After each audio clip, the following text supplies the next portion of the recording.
ಪ್ರಿಯ ವೀಕ್ಷಕರೇ ನಮಸ್ಕಾರ. ವಿಜಯವಾಣಿ ಡಿಜಿಟಲ್ ನ್ಯೂಸ್ಗೆ ತಮಗೆಲ್ಲ ಸ್ವಾಗತ. ಇದು ಈ ಕ್ಷಣದ ಮಹಾ ಬ್ರೇಕಿಂಗ್ ನ್ಯೂಸ್. ಕರ್ನಾಟಕ ಲೋಕಸಭಾ ಚುನಾವಣೆಗೆ ಸಂಬಂಧಿಸಿದ ಬಿಗ್ ಬ್ರೇಕಿಂಗ್ ನ್ಯೂಸ್.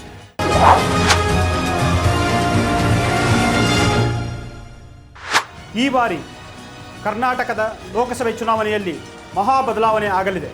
ಶತಾಯಗತಾಯ 28ಕ್ಕೆ 28 ಲೋಕಸಭಾ ಸ್ಥಾನಗಳನ್ನು ಗೆಲ್ಲುವ ಗುರಿ ಇಟ್ಟುಕೊಂಡಿರುವ ಬಿಜೆಪಿ ಒಂದು ಮಹಾ ಬದಲಾವಣೆಗೆ ಕೈ ಹಾಕಿದೆ. ಈ ಬಾರಿ 10ರಿಂದ 12 ಹಾಲಿ ಲೋಕಸಭಾ ಸದಸ್ಯರಿಗೆ ಟಿಕೆಟ್ ತಪ್ಪುವ ಸಾಧ್ಯತೆ ಇದೆ. ಅಷ್ಟೇ ಅಲ್ಲ, ಇದರೊಂದಿಗೆ ಮತ್ತೊಂದು ಮಹಾ ಬದಲಾವಣೆಗೆ ಬಿಜೆಪಿ ಹೈಕಮಾಂಡ್ ಚಿಂತನೆ ನಡೆಸಿದೆ.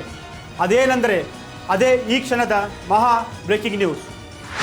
ಹಲವು ರಾಜ್ಯಸಭಾ ಸದಸ್ಯರನ್ನು ಈ ಬಾರಿ ಲೋಕಸಭೆಯ ಅಖಾಡಕ್ಕೆ ಇಳಿಸಲು ಬಿಜೆಪಿ ವರಿಷ್ಠರು ಗಂಭೀರವಾದಂತಹ ಚಿಂತನೆ ನಡೆಸಿದ್ದಾರೆ.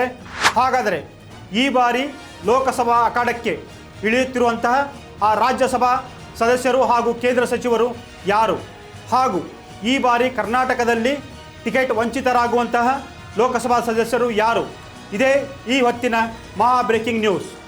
ಈ ಬಾರಿ ಪ್ರಧಾನಿ ನರೇಂದ್ರ ಮೋದಿ ಅವರು ಲೋಕಸಭೆ ಚುನಾವಣೆಯಲ್ಲಿ ಭಾರೀ ಪ್ರಯೋಗವೊಂದಕ್ಕೆ ಮುಂದಾಗಿದ್ದಾರೆ. ಅದೇನೆಂದರೆ ರಾಜ್ಯಸಭಾ ಸದಸ್ಯರನ್ನು ಲೋಕಸಭಾ ಕಣಕ್ಕೆ ಇಳಿಸಿ ಗೆಲ್ಲುವ ಒಂದು ಸೂತ್ರವನ್ನು ಅವರು ರೂಪಿಸಿದ್ದಾರೆ.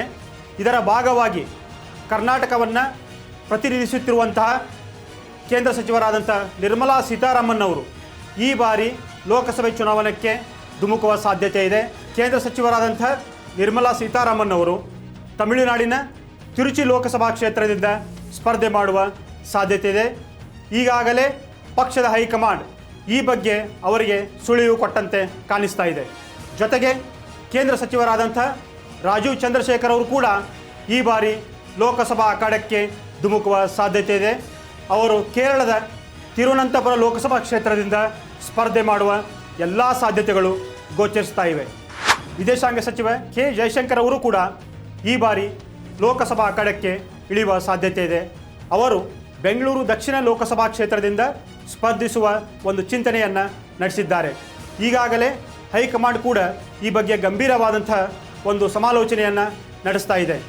ಹಾಗಾದರೆ ತೇಜಸ್ವಿ ಸೂರ್ಯ ಅವರು ಎಲ್ಲಿಂದ ಸ್ಪರ್ಧೆ ಮಾಡ್ತಾರೆ ಅನ್ನುವ ಪ್ರಶ್ನೆ ಸಹಜವಾಗಿ ಮೂಡುತ್ತೆ.